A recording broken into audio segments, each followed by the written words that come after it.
Hello everyone, welcome to just law. आज का हमारा टॉपिक है प्रियम्बल।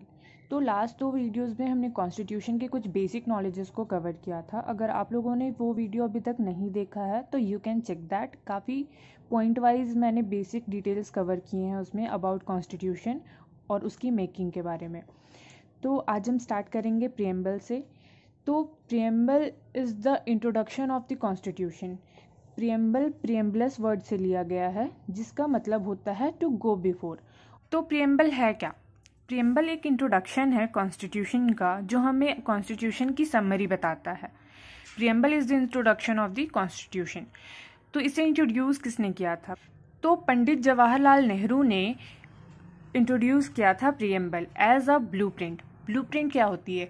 ब्लूप्रिंट एक ऐसी चीज़ होती है जिससे आपको उस चीज़ के बारे में जानकारी मिल जाती है कि वो क्या है और कैसी है।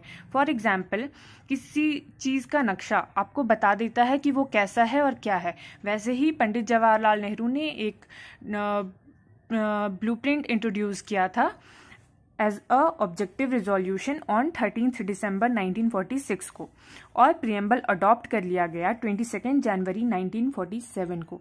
तो आइए समझते हैं कि प्रियम्बल क्या है और उसमें कौन सी ऐसी चीज़ें हैं जो हमें जानना ज़रूरी है। So preamble comes with the manual और समरी। तो मैनुअल क्या होता है? अगर आप किसी चीज़ को पढ़ते हो तो उस चीज़ पे उसके अंदर क्या क्या है वो आपको उसके मैनुअल और समरी से समझ में आ जाती है। तो वही है प्रियम्बल। प्रियम्बल कॉन्स्टिट्यूशन के समरी और मैनुअल को बताता है।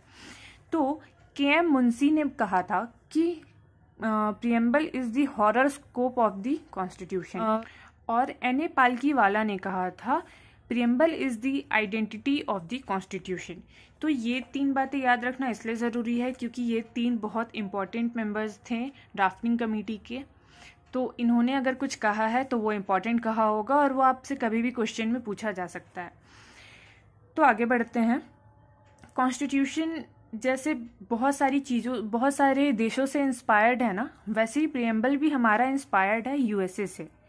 और ये आपको ऐसे याद रह सकता है दैट हमारे प्रियम्बल में लिखा है ना we the people of India, वैसे ही यूएसए के प्रियम्बल का भी फर्स्ट लाइन है वी द पीपल ऑफ। और उसका जो बाहरी स्ट्रक्चर है ना वो डिजाइन किया है राम मनोहर सिन्हा ने। और it is not enforceable by law. ये लॉ के द्वारा इन्फोर्सिएबल नहीं है जैसे कि कॉन्स्टिट्यूशन है। ठीक है, तो पहले मैं आपको प्रियम्बल दिखाती हूँ, उसके बाद उनके वर्ड्स उस पर क्या लिखे हैं और उस पर क्या समझाने की कोशिश की गई है वो समझेंगे। तो ये है हमारा प्रियम्बल। ये बुक है bare act.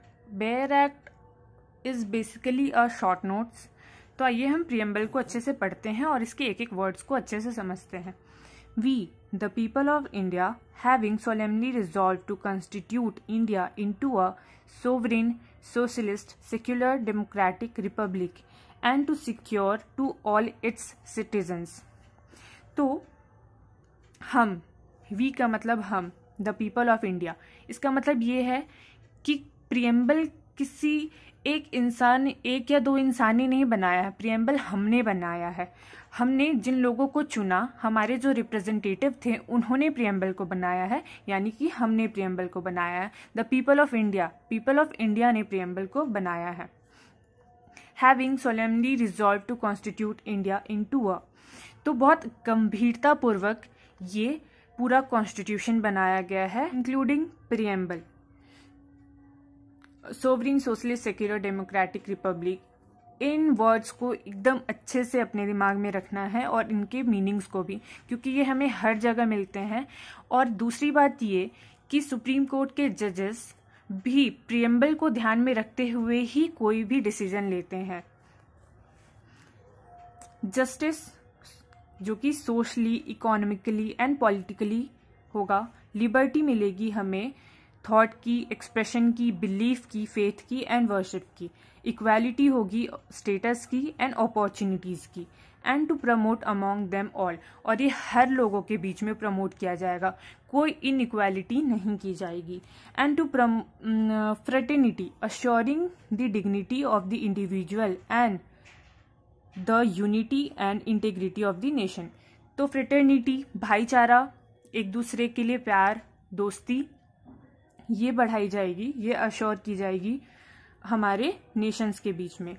In our constituent assembly this 26 day of November 1949, इस दिन क्या हुआ था, ये डेट क्या है, 26 नवंबर 1949, इस दिन हमारा कॉन्स्टिट्यूशन बनकर तैयार हो गया था। Do hereby adopt, enact and give to ourselves this constitution. जो भी वर्ड हमने प्रियम्बल में पढ़े, आइए हम उनकी मीनिंग को अच्छे से समझते हैं। सोवरीन, सोवरीन का मतलब है independent country, no external interference. तो हमारी जो कंट्री है इंडिया, वो हम खुद संभालेंगे, उसमें कोई भी एक्सटर्नल इंटरफेरेंस नहीं होगा। यहाँ पे जो भी डिसीजंस लिए जाएंगे, जो भी लॉ मेकिंग होगी या फिर कुछ भी होगा, वो हमारे इंडिया के लोग ही करेंगे, इस पे कोई एक्सटर्नल इंटरफेरेंस नहीं होगा। सोशलिस्ट, सोशलिस्ट का मतलब है वेलफेयर स्टेट। इसका मतलब ये है कि हम एक वेलफेयर स्टेट स्टैब्लिश करेंगे जहाँ पे किसी को भी उनके कास्ट, रेस, रिलीजन, सेक्स के बेसिस पे डिस्क्रिमिनेट नहीं किया जाएगा, नॉट इवन उनकी अपॉर्चुनिटीज़ के बेसिस पे।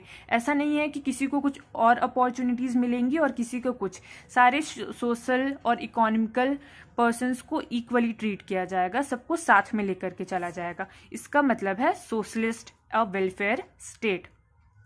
ये है अगेंस्ट इग्नोरेंस और इनइक्वालिटी के।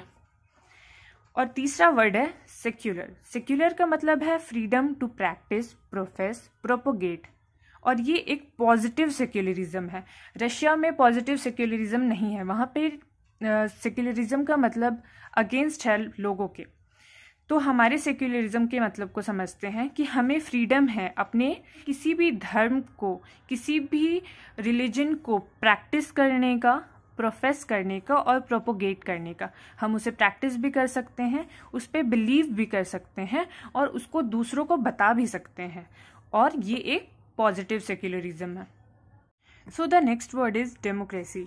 डेमो का मतलब होता है पीपल एंड क्रेसी का मतलब होता है रूल। आपको इससे ही समझ में आ रहा होगा कि पीपल का रूल है, बट पीपल का रूल नहीं है, पीपल जिन्हें इलेक्ट करते हैं उनका रूल होता है।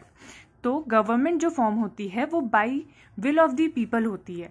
तो हमारा जो गवर्नमेंट होता है वो हम डिसाइड करते हैं, तो इसे ही डेमोक्रेसी बोलते हैं। India has the largest democracy.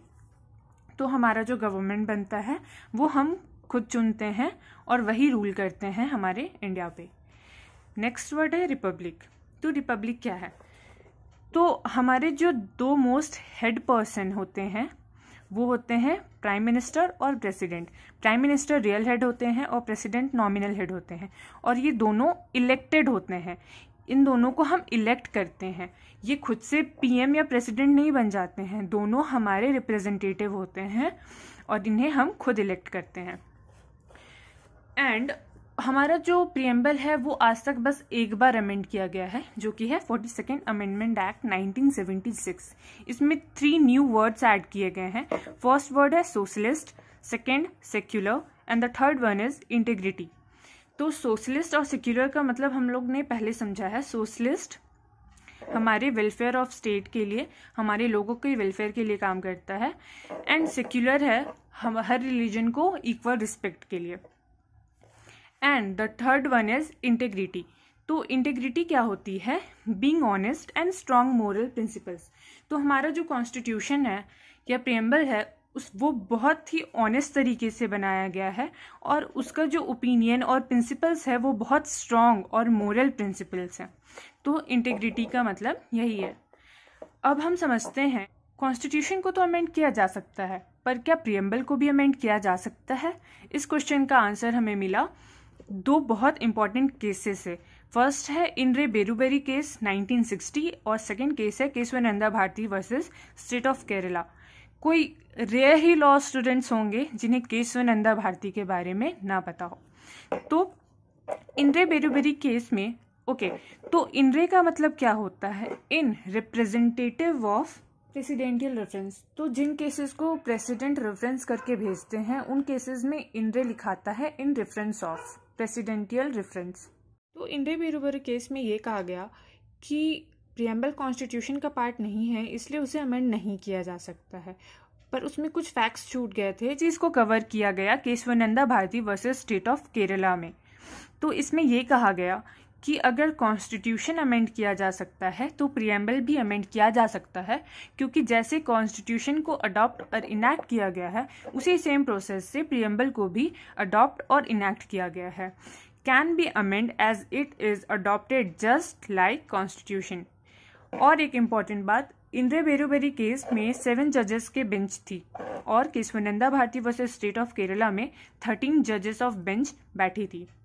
तो आज का हमारा वीडियो यहीं ख़त्म होता है। आइए एक क्विक रिकैप कर लेते हैं और छोटे छोटे पॉइंट्स को एक बार रिवाइज कर लेते हैं ताकि वो आपको याद रह जाए।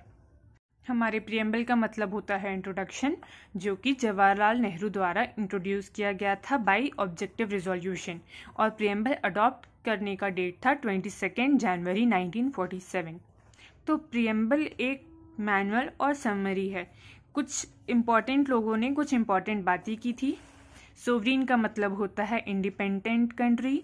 सोशलिस्ट का मतलब होता है वेलफेयर ऑफ स्टेट। सेक्युलर का मतलब होता है freedom of practice, profess and propagate.